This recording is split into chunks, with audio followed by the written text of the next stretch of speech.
এখনো বাংলার মানুষ বুঝতে পারছে না কে বিজেপি কে তৃণমূল। সকালে বিজেপি, সন্ধে তৃণমূল, সন্ধে বিজেপি, সকালে তৃণমূল। যারা বিজেপির হয়ে জিতেছিল গতবারে তারা কোথায় গেল?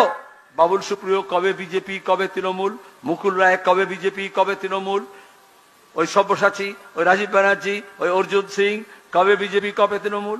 বাংলার মানুষকে কে হিন্দু কে মুসলমান বুঝিয়ে দিল, কে মন্দিরে যায় কে মসজিদে যায় বুঝিয়ে দিল, কে হিন্দিভাষী কে বাঙালি বুঝিয়ে দিল। তাহলে গত বিধানসভা নির্বাচনের আগে বিজেপি তৃণমূল আরএসএস এর নির্দেশে ওরকম ফ্রেন্ডলি ম্যাচ করার জন্য বলেছিল, আচ্ছা শুভেন্দু তুই ওদিকে যা, আর আচ্ছা অভিষেক এদিকে থাক, আচ্ছা রাজীব ব্যানার্জি ওদিকে যা, আচ্ছা অমুক এদিকে থাক।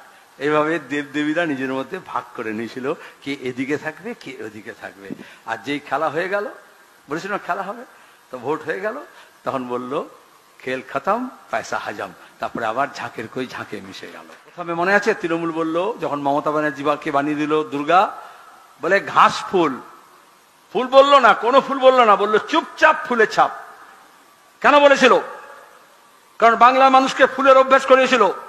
যেমন ছেলেমেয়েরা পড়াশোনার সময় আগে ছোট ছোট করে এ বি সি ডি অ আ ক খ লেখে, ওই রকম বাংলার গ্রামে গ্রামে দেয়ালে দেয়ালে ফুল আঁকা শিখিয়েছিল আরএসএস তৃণমূলকে দিয়ে, যে একবার ছোট ফুল তারপরে বড় ফুল। এই জন্য দেখবে